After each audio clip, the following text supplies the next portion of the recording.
dog or dog. What do you think of cryptocurrency? Is that a form of first crypto? of all, first of all, I'm going to say for all your crypto fans, I don't know how many crypto fans you have in your listener base, but they're going to love my next statement, and then they're going to hate me after I say my next one. But first of all currencies are crypto. All currencies are crypto. Every single currency is worthless. There's not a currency out there that is worth a damn thing. It's all smoke and mirrors, right? It's ephemeral. It means nothing. It only means something because we believe it means something. That's all currency. That's all money. The only reason that the US dollar matters is because we have a lot of guns and tanks and warships and warplanes and bombs and nukes and et cetera, right? Like, seriously, that's the only reason that our money is worth anything, right?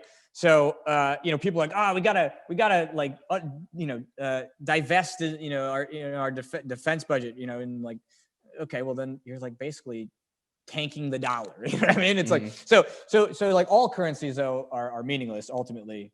They have no inherent value. So they're all kind of cryptocurrencies in that sense. Now, what do I actually think of cryptocurrency? I think it's silly precisely because those people don't have tanks and warships and warplanes, right? And nukes, So like, how are they going to defend the value of their own currency?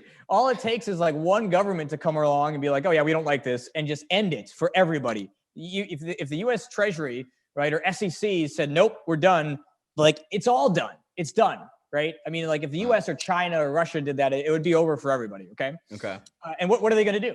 What are they going to do? They don't have tanks. They don't have tanks or warships or warplanes or bombs or nukes, right? Or a million people in their military, right? So it's like, whereas like if all the countries in the world said, no, we're gonna boycott the U.S. and we're not gonna take U.S. money and we're not gonna accept U.S. citizens and we're gonna cut you off from world trade, and we were really hurting, we just invade Canada and Mexico and Latin America, and then we'd be fine, okay? And we could probably do that in like 4 to 5 months, Wow. So and guess what? At that point, they're taking our currency again. I guarantee it.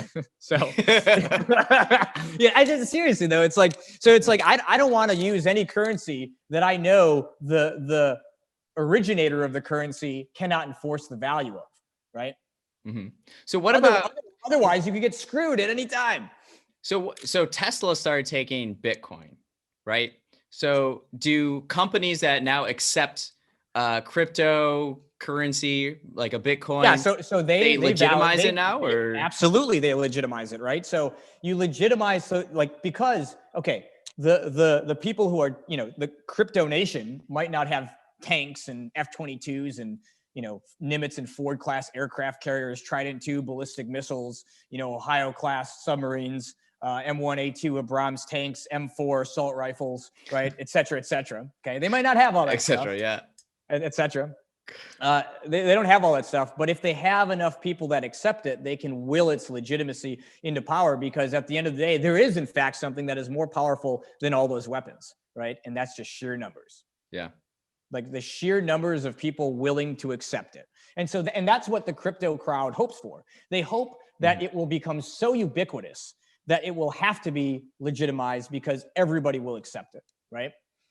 Like that's their hope. And that is the only way it will survive, is if an increasing number of people continue to increasingly accept it.